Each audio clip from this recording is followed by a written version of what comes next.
everyone, it's Samantha. Welcome back to my channel. Our friend Blaire White was recently on the Jubilee channel and she has gotten more transphobic than ever. Looking like this. You can look at me. Looking like this. It's just interesting that I thought this was a trans debate. The same way that he said he can't take that off, you can. And I wish that it was all trans people on the panel because that would have been more appropriate and more fitting. I cannot wait to show you guys everything that little Miss Blaire had to say in this debate because she is wild. It is a safety concern for trans women to share a female restroom. A cross-dresser who is emboldened to, in this current climate, say that they're trans because now anything is trans if you say so, that person should probably stay absolutely out of women's restrooms because you're there to get your rocks off and the women are there to take a poop and a pee. So it's not the same. Whoa. Gotcha, Blaire. You're a fake trans. We've exposed you. You're obviously a fake trans because all real trans people know that girls don't poop. Like, ew. Me? No, I don't do that. Let's be clear, public bathrooms in themselves are safety hazards. Like, honestly, it feels like I'm going into the back room, not the bathroom. And there are weird people all over the world with very strange, very unique fetishes. Very, very unique. It's not just in the trans community. So when you say that it's a trans problem, you're being transphobic. I don't care if you're trans, you're being transphobic. If you're a decent person, you do what causes the least amount of problems for people around you. And if you're, a moral person, you're gonna be conflict avoidant in general when it's something like that, right? I've seen this whole video. You guys just wait. You just wait for the fucking irony of that statement. I'm not coming at this from an extreme place. I feel like an extreme place would be like, no trans women in the bathroom, ever. That's the extreme position. I'm saying work on your transition, take it as your responsibility and be respectful. And that's the middle ground. What Blaire does not realize is that most trans people just go into the bathroom that makes them feel the safest. And like, granted, there are people that don't follow these same morals as everybody else, but if a person is still presenting male, why would going into the women's bathroom be safer for them? That doesn't make sense. She's all about common sense and she says the stupidest shit, I swear to God. A person not being on hormones or not having surgery does not mean that they have not put in effort. And it certainly doesn't mean that their appearance could not potentially put them in danger. You really have to just be dense to think those kind of things. She's always done this and I really thought that she would grow out of it because it's very much baby trans to do this kind of thing. But she thinks that because she has spent so much money, so much time, had so much pain in her life because of her transition, that other people's transitions are not as valid if they don't go through the same pain, spend the same money, have the same experience as her. It's the same argument that people use against, student loan forgiveness. They say that I paid my way through, why shouldn't everybody else have to pay? And it's just like, but wouldn't you rather people not suffer? If they don't have to suffer, wouldn't you rather them not suffer? If somebody's identity can be validated without them having to do all of these crazy things to their bodies, like, why does that bother you? Good for you, girl. I wish I was that lucky. Being a non-binary person that sometimes has the choice to either go into a men's restroom looking like this. You can look at me looking like this. It's just interesting that I thought this was a trans debate. Oh, she said that's just what I thought. That was my impression. Sorry. I love the transition from just be respectful, like just stop causing problems for people around you. Like that's what a normal, decent, moral human being does. I love the transition from that into you can't sit with us. You're not trans. Everybody, welcome back to another installment of Conservatives Can't Read. Today's definition is going to be transgender. Now you would really think that a trans woman would know the definition for transgender, but crazy world, I guess not. A transgender person, often shortened to trans, is someone whose gender identity differs from that typically associated with the sex they were assigned at birth. Girl, you get a lot of views. You can afford a dictionary, please. Wikipedia is free, my love. It's for free. It's just being mean to be mean. And like, maybe that's her weird fetish. Like I said, I don't fetish shame. So, but maybe do that in the privacy of your own home, Blaire. That's kind of gross.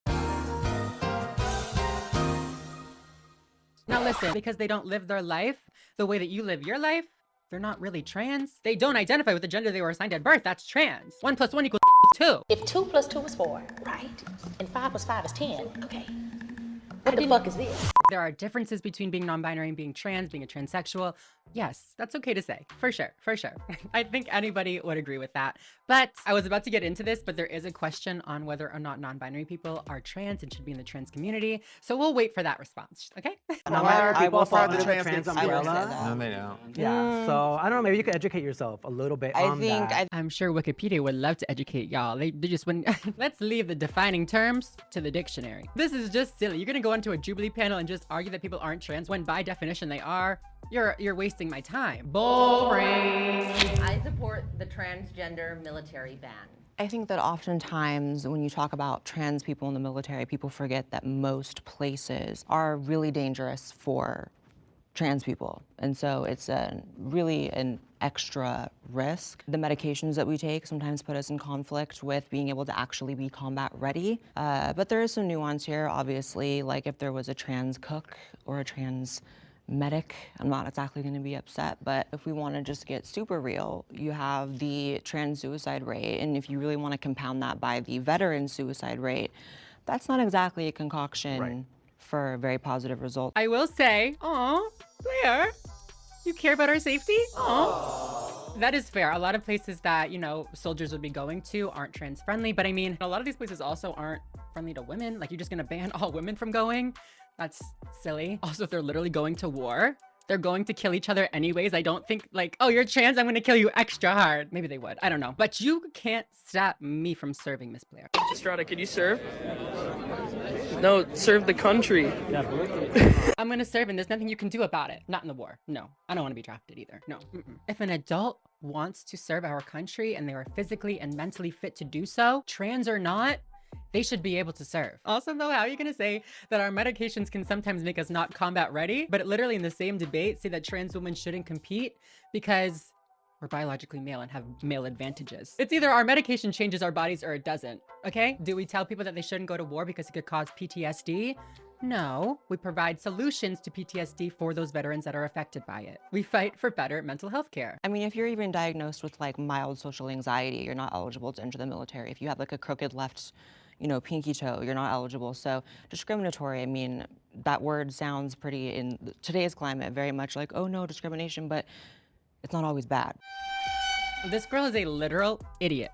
Can I say that? Can I call someone an idiot on YouTube or what? Am I gonna get flagged? That's just my opinion. I'm so sorry. News just broke. Apparently, if you're trans and you want to serve in the military, you can have as many stubbed pinky toes as you want. You just get to bypass all the other testing. They say you're a transie, of course you're fit. No, that's not how it works. They still have to pass all those other regulations and stuff. And did you know, little fun fact of the day, did you know that our government actually funded and ran an entire study to determine what the impacts of having transgender soldiers would be on the efficacy, safety, team building, ability of having transgender people in the military, and they found that there was no problems. Not even a financial burden, meaning the only reason that trans people were temporarily banned under the Trump administration was because of biases against trans people, not their actual ability or impact. But, you know, Blaire is once again just agreeing with conservatives to agree with conservatives, to position herself as a pro-conservative trans person, a rational trans person, one of the good ones. It's funny because she says that she agrees with the general and what the general says, so technically, she would be in support of trans participation in the military because the general's all for it. But you know, she can't admit to that because she has to be the trans Candace Owens. Didn't she change her political compass test to like be more Republican or more conservative than her results actually showed? I wonder why she would do such a thing.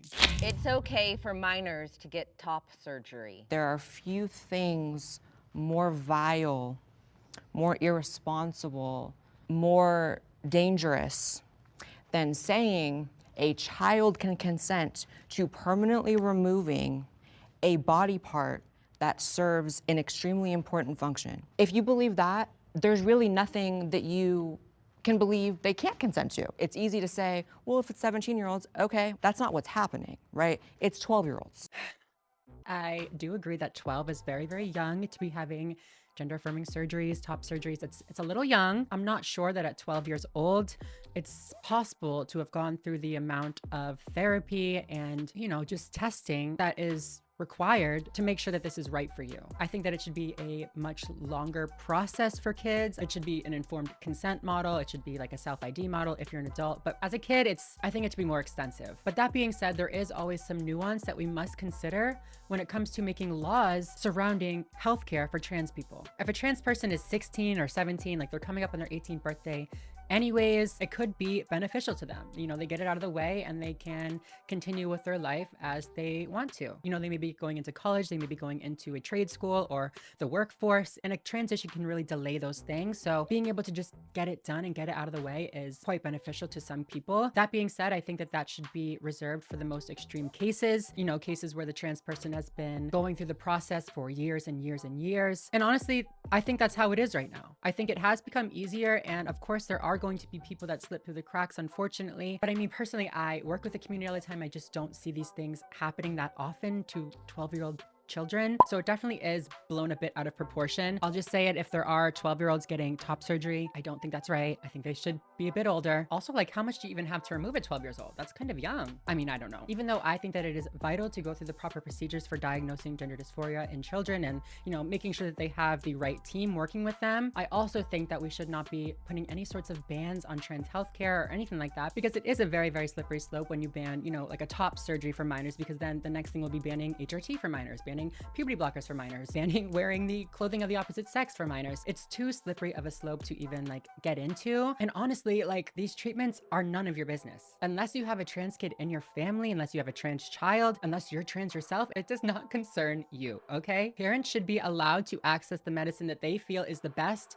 for their child, especially when that healthcare is evidence-based and backed by science. Blaire is just simply wrong to say that this is a major problem. It's not. It's extremely rare that these surgeries even happen at that age. It's even more rare that people regret the surgeries they've had. These conversations and these situations are extremely delicate, fragile, and they should not be on a freaking Jubilee episode. These situations should be handled with care by medical professionals and parents of trans people, not batshit politicians who have never met a trans person or have financial incentives to make anti-trans laws. Do you believe there should be a process when it comes to medical transition? No, We have to there's no stop- right so, process for yeah. kids to hack Oh off no, I their was asking breasts. her, honey. I'm sorry. No, I was no. asking Well, her. I No. answered because No, I'm you here in don't. the room, so. No. Okay. Oh yes, Miss Blaire White, known for her love and support and dedication to the vulnerable, gender-confused trans kids. Sorry, trans trenders. She cares about them so much that she will make YouTube videos mocking them for her millions of subscribers to watch and laugh at.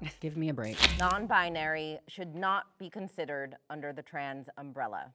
Let's go, girl. This is evil. Oh my God, did you hear that? Right before Blaire started talking, one of the other conservative participants said, "This is evil." This is evil. Are you kidding? The way that she pulls up smiling, "This is evil." But I'm gonna sit down anyways and I'm gonna say that they don't belong. Get a grip. Jubilee, you are sick for this. For inviting a non-binary person to a panel with Blaire White, knowing that she is against non-binary people, she doesn't want them in the trans community, and then including this question, this explicit question, you're vile. That's sick. You did this for what? Why not? Why? Why not? Why though? I used to really love Jubilee, but after this shit, after the last video I reacted to, oh my God. When you're talking about a transsexual, you should really be specific, right?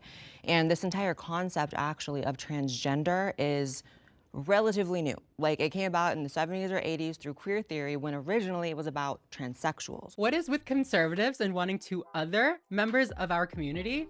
Like, we saw it in the last Jubilee video that I reacted to with the conservative gay men wanting to other trans people. And now we have the binary trans person wanting to other the non-binary trans person. Okay, chat, quick poll. I'm not live on Twitch, but quick poll, chat. Do we think that she wants the trans and non-binary community separated for legitimate, substantial differences? Or because she has some deep-rooted queer phobia that says that looking like this is not okay, and she does not want to be associated with people that look like that? It was wrong when the gay men said that they wanted to drop trans people from the community, and it is wrong for Blaire to say that she wants to drop non-binary people from the trans community. It is selfish and clearly indicates that you need to go to therapy. And it's funny that you keep talking, that some people keep talking about, oh, you need to go through HRT, you need to have surgeries in order to be trans. That is all garbage. Another thing I never said, it's just so crazy. Again, I did. You're still interrupting me while I'm talking. This is the second You're time now. addressing me, This and is you- the second time now. If you can claim someone said something they didn't say, they should be able to correct you in the moment. Do you feel good now that you said what you needed to say? I feel fine. Wonderful. I'm sitting pretty, I'm fine. So, I mean, sometimes it's like the power that needs to hold me back. I mean, you're because- appropriating a medical condition. That's what you're really doing. Oh my God. What makes this different than Candace Owens saying to trans women that we're appropriating womanhood? First of all, it is not possible to appropriate something by being yourself. That's just not how appropriation works. Second of all, girl, you may be sitting pretty, but you are acting ugly. Hideous even. I never said you don't exist. So we can add that to the long list of things y'all have said, I've said that I didn't. We know you exist, you're here, you're not fictitious, right? My point is, you're different than me, and I don't even think you deny that, but yet when I say it, it's an issue, right? The same way that he said he can't take that off, you can, right? It's different. Huh? Identities are not costumed. The only one in a costume is this clown Blaire, okay? This is the same rhetoric that is consistently thrown at trans women, that we're playing dress up, that we're mocking women. How far is she going to go to validate herself to conservatives? Like, she might as well just say that she's a man. She did say that. Roll the tape. I consider trans women to be a category of men. Listen, a non-binary identity is just as real, just as valid as a transsexual identity. No, they are not the same thing. But you have to be so insecure in your own transition to be offended by what somebody else chooses to do during theirs. Again, go to therapy. I cannot believe that I grew up as, you know, this 5-year-old little kid experiencing just crippling gender dysphoria, like horrible thoughts, struggled so much my entire life to be sitting in this room and you're explaining to her what dysphoria is. I have my experience. It It's doesn't mean that I didn't amazing. have crippling. You got a different It experience. doesn't mean. Once again, Blaire, please get a grip. Firm grip. A firm grip on reality. This is too much. You do not own the trans community. You do not. You do not. In fact, I think we should ostracize you. You have your own experiences as a transsexual woman, and as another transsexual woman, yes, I agree, our experiences are very, very different. But when I hear my non-binary friends talk about the way that their body makes them feel, or how the gender they were assigned at birth makes them feel, I do hear myself. And I wish that everybody had the same opportunity to feel the euphoria that I feel in my skin in their own bodies. I wish that everybody who has suffered like I have and like Blaire has finds a community that loves them and that supports their most authentic selves, and, you know, doesn't shame them into thinking that they are wrong or bad for being who they are and for choosing the path that they chose. We only have one life, and personally, I would not want to waste mine telling other people they can't sit at my table or that they're offensive or disgusting, which she did do. I enjoyed this debate for what it was. You know, it was quite ugly at certain points, and I wish that it was all trans people on the panel because that would have been more appropriate and more fitting. Wow. You're so offensive.